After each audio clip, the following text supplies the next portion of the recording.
안녕하세요, 힘쌤입니다. 오늘은 보건 업무 중 취약 전 예방접종 4세대 나이스 연계 방법과 업무 흐름 파악하기에 대해서 알아보도록 하겠습니다. 먼저 이 업무는 왜 실시하는 건지 알아볼게요. 이 사업은 학교보건법 법령에 따라 이루어지는 업무이고 학교보건법 제10조에 보면 초등학교와 중학교의 장은 학생이 새로 입학한 날로부터 90일 이내에 예방접종 증명서를 발급받아서 예방접종을 모두 받았는지 검사하고 이를 교육정보 시스템에 기록하여야 한다라고 명시되어 있습니다. 여기서 나와 있는 교육정보 시스템이 나이스고요. 예방접종을 모두 받았는지 검사하고 받지 못한 입학생에게는 필요한 예방접종을 받도록 지도하는 것까지 법령으로 제정되어 있습니다. 새로 입학한 날이 3월 2일이잖아요.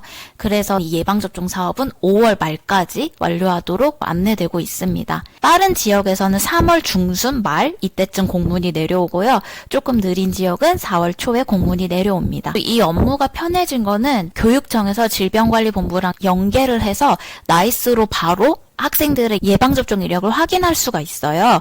보건 탭에 있는 예방접종 연계 관리로 들어가시면 됩니다. 이전 나이스 설명 영상에서도 말씀드렸지만 이 위에 있는 전체 탭의 이름은 학교에서 나이스 담당자가 설정하기 나름이라서 이 위에 있는 명칭은 조금씩은 다를 수 있어요. 저희 학교는 보건으로 되어 있고 이 보건 안에 보건이라는 탭이 있고요. 이 보건 탭 안에 예방접종 연계 관리 탭이 있습니다. 아래쪽으로 들어가는 세부 탭의 명칭은 학교와 지역 상관없이 동일하고요. 이 보건 탭을 찾아서 예방접종 연계 관리로 들어가 주시면 됩니다. 예방접종 연계 관리, 연계 대상 학생 관리를 클릭해 주세요. 초등학생과 중학생만 취약 전 예방접종이 있기 때문에 고등학교는 해당되지 않고요. 신입생을 기준으로 하는 거라서 1학년만 조회가 가능합니다. 저희가 코로나 시기에 예방접종 사업을 진행하지 못해서 2022년에는 1학년에서 3학년까지 예방접종 확인 사업을 했는데요. 작년 2023년부터 다시 1학년만 확인하고 있습니다. 연계 대상 학생 관리는 반별로 조회가 가능해요. 여기에서 학년 반 확인하고요. 오른쪽에 있는 연계 요청 학생 생성을 눌러줍니다. 여기서 학년 반 한 번 더 확인하고요. 조회 버튼을 눌러주세요. 학생들의 주민등록번호와 주민등록번호 검증 결과가 나옵니다. 검증 결과에 모두 완료로 나와 있는지 확인해주세요. 전체 선택 클릭, 연계 요청 생성을 클릭합니다. 1학년 1반에 대한 연계 요청 학생을 생성했고요. 모든 학급에 대해서 이 작업을 완료해 주시면 돼요. 간혹 주민번호 검증 결과에서 오류가 나오기도 하는데요. 오류가 표시되는 경우는 이와 같습니다. 자릿수 오류, 성별 오류, 생년월일 형식 오류, 주민번호 등록번호 오류. 요 네 가지는 주민등록번호가 잘못 들어가 있는 거예요. 담임선생님께 주민번호를 한 번 더 확인해서 학적 부분에서 수정해달라고 요청드리면 되고요. 이렇게 했는데도 오류가 나와요. 그런 경우는 유효성 오류일 경우가 큰데 다문화 학생, 해외에서 전입 온 학생, 외국 학생의 경우에는 질본 자체에 학생 정보가 등록되지 않은 경우일 수가 있어요. 그래서 학적의 주민번호와는 일치하는데 질본에 나와 있는 주민번호랑은 불일치하는 경우 오류가 나오기도 합니다. 모든 1학년 반에 대한 연계 요청 학생 생성이 끝나면 일괄 승인 요청 학년별을 누릅니다. 학생 주민등록번호를 전송하는 거라 무조건 학교장까지 결제를 해야 됩니다. 이전에 설명드렸던 영상에서 개인 결제선 말씀드렸었죠.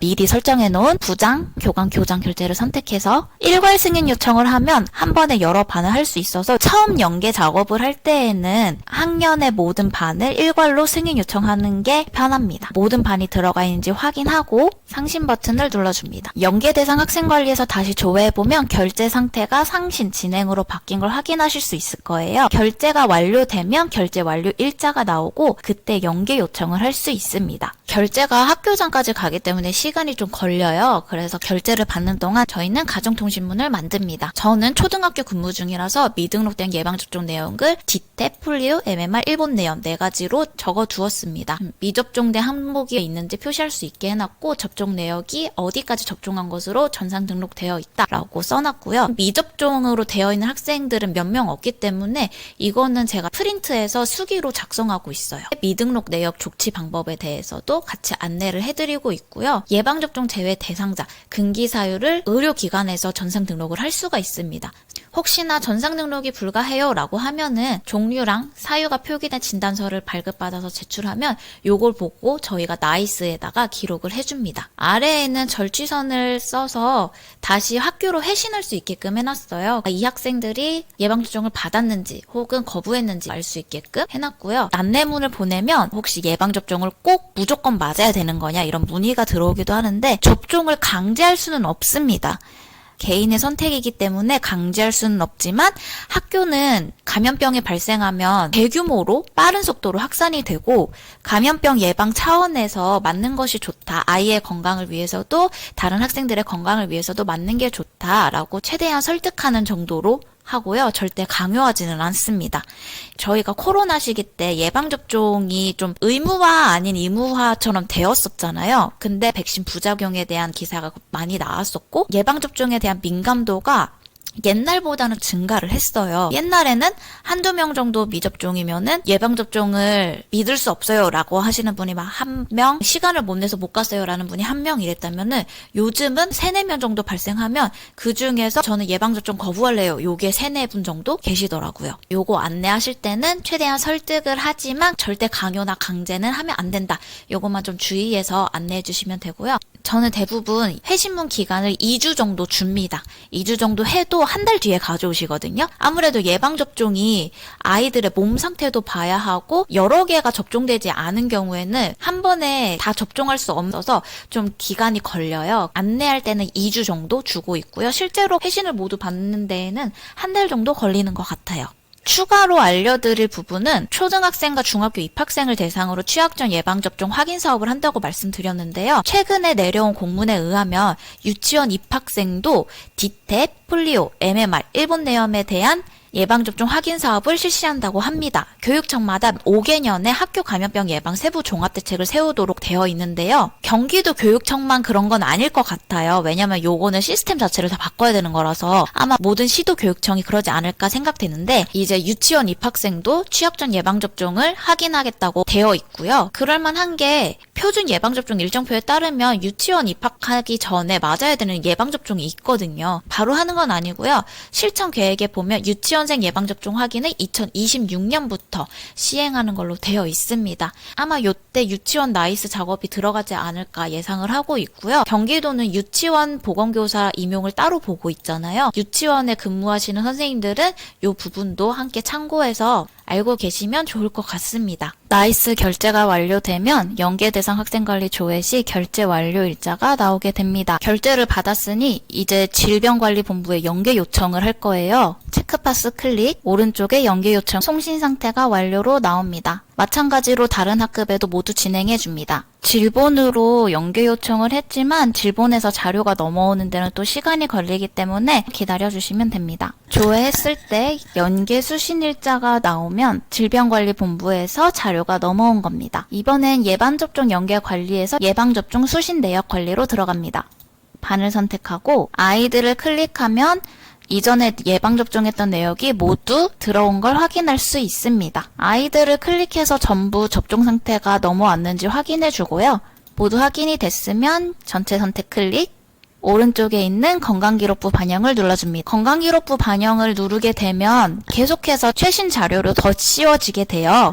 혹시나 건강기록부 관리에서 개별로 예방접종을 입력하신 상태에서 예방접종 수신 내역에서 건강기록부 반영을 누르면 그 전에 건강기록부에서 수기로 입력했던 것이 사라집니다. 그래서 건강기록부에 예방접종을 입력하는 거는 나중에 연계가 모두 다 끝나고 나서 하시는 걸 추천드리고요. 일단 지금은 처음 연계하는 거니까 반영하기 눌러볼게요. 건강기록부 관리에 들어가서 항목별 등록에서 취약전 예방접종을 보면 이렇게 접종이 들어가 있는 걸 확인할 수가 있습니다. 또는 반별 등록으로 들어가서 한 명을 클릭하고 취약전 예방접종을 누르면 개별로 취약전 예방접종이 잘 들어가 있는지 확인할 수 있습니다. 저는 이렇게 보는 건 좀 번거로워서 오른쪽 위에 있는 미리 보기를 누르고 건강기록부 서류상으로 나타나 있는 접종 상태를 한눈에 보고 파악합니다. 이제 미접종자를 파악해서 안내를 해야 되는데 이전에 3세대 나이스에서는 예방접종 미접종 대상자만 따로 볼 수 있는 화면이 있었거든요. 근데 4세대 나이스로 변경되면서 나서 그렇게 볼 수 있는 탭이 사라졌더라고요. 근데 일일이 클릭해서 접종 상태를 확인하려면 시간이 오래 걸리잖아요. 그래서 저희는 엑셀 다운로드 기능을 이용해서 미완료자를 찾을 겁니다. 그래서 전체 선택 누르고요. 엑셀 다운로드 눌러줍니다. 다운로드 사유에는 업무 수행 고르고 제출하면 됩니다. 이렇게 엑셀 파일로 다운로드가 되는데요. 여기에서 접종 상태에 필터 씌우고요. 미완료만 설정해서 봅니다. 그러면 미완료자만 이렇게 보여요. 그럼 미완료한 학생 이름과 미완료한 백신명, 접종 차수까지 보입니다. 미접종자를 모두 파악 완료했다면 내부 기한으로 근거를 남겨줍니다. 이 부분은 선생님들마다 업무 스타일이 다를 것 같은데요. 저는 3, 4월에 1차로 예방접종 연계를 먼저 한 다음에 미접종자에게 안내를 하고 연계를 실시할 수 있는 마지막 날에 맞추어서 예방접종 내역을 재연계합니다. 가장 최신으로 질병관리본부에서 자료를 받아서 건강기록부에 더 씌우고요. 이후에도 예방접종을 하지 않은 학생들에 한해서 확인서를 받아서 보관하고 있습니다. 저는 미접종자 안내 가정통신문도 같이 올리고 있고요. 저는 선생님들의 업무 스타일과 학교 업무 스타일에 따라서 하시면 됩니다. 결제가 완료되면 앞서 만들어놨던 가정통신문을 종이로 인쇄해서 해당 학생들에게만 배부합니다. 이때는 1학년 담임 선생님들께 미리 협조를 구하고 안내 드리고 있고요. 회신문 란을 따로 만들어 두었는데 앞서 말씀드렸지만 예방접종에 대해서 강제하거나 강요할 수 없는 분위기예요. 그래서 기타 사유로 미접종 희망할 때에는 그냥 미접종 희망한다고 기재해서 제출하도록 안내 드리고 있습니다. 지금까지 취약전 예방접종 4세대 나이스 연계와 업무 흐름 파악하기까지 알아보았습니다. 오늘 영상이 도움되셨다면 좋아요와 댓글 부탁드립니다. 따뜻한 봄 날씨가 오고 있어요. 슬슬 벚꽃이 피고 있죠. 따뜻하고 즐겁고 행복한 4월 보내시기를 응원하겠습니다. 안녕히 계세요.